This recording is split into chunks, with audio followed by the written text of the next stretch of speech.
Today we are doing the Charlotte Tilbury Goddess Ritual Duo, Miracle Spa in a Jar Duo. Anytime there's a cleanser that talks about it takes off makeup, I put it to the test. I slept in my makeup. Girl, what's going on? Judge somebody else.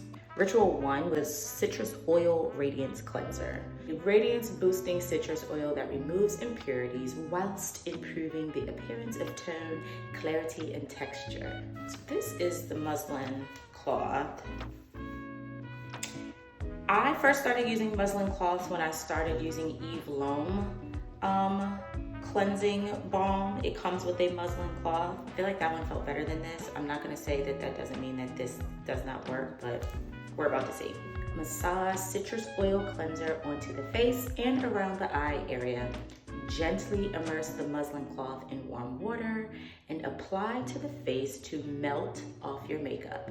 I think it did really good taking off my makeup. It definitely did a really good job of breaking down that lip. That's a very tough lip to break down.